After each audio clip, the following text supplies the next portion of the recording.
Assalamualaikum warahmatullahi wabarakatuh. Ketemu lagi di channel saya ya. Di video kali ini ya, aku mengomentari videonya Mas Yun tadi ya, kesederhanaan yang penuh dengan keceriaan ya. Mas Yun adalah seorang tukang ngarit asal Jawa Timur, asal Tulungagung ya. Dulunya pun prosesnya pun begitu lama ya guys ya. Jadi kita melihat suksesnya tapi tidak melihat prosesnya. Jadi seperti kita lah ya.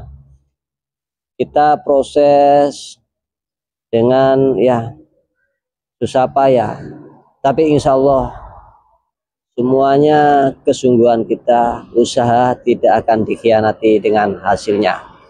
Jadi apa ya guys ya, kita jangan rendah hati ya. Kita tukang ngarit apa bisa sukses seperti Mas Yun? Bisa, bisa, apapun bisa, tapi kita harus melalui dengan proses, bukan harus mie instan dengan secara instan. Jadi apa ya, kisahnya Mas Yun dan Bunda Fauzana itu memberi motivasi kepada kita, memberi motivasi, memberi semangat kita ya gitu. Jadi kita nggak boleh patah semangat meskipun kita sebagai tukang ngarit ya. Jadi kita tetap ya hargai ya, aktivitas kita dan pekerjaan kita hargai, kita syukuri ya. Insya Allah kita bersyukur pasti membuahkan hasil yang baik. Jadi apa ya, dulu Mas Yun pun ya sebelum terkenal, sebelum kenal Bunda Fauzana pun ya seperti kita lah, proses. Jadi di YouTube-nya pun gak banyak orang yang nonton, di TikTok-nya pun gak banyak yang nonton. Sekarang sudah terkenal, nah, YouTube-nya pun banyak yang nonton, videonya ngarit pun banyak yang nonton. Karena apa? Semua itu adalah dari proses.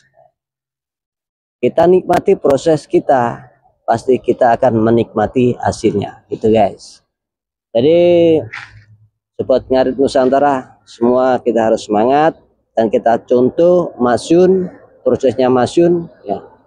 Kisah Mas Yun memberi motivasi pada kita ya, gitu. Jadi kita doain Mas Yun terus sukses dan hubungannya sama Bunda Fauzana tetap langgeng sampai ke pelaminan itu guys ya. Jadi ya, untuk para subscriber saya dan para sobat ngarit Nusantara, terima kasih sudah menonton video ini. Kalau ada silap kata di video ini, saya minta maaf yang sebesar-besarnya. Oke, selamat siang sobat ngarit Nusantara. Salam sahabatan, srek. Wassalamualaikum warahmatullahi wabarakatuh.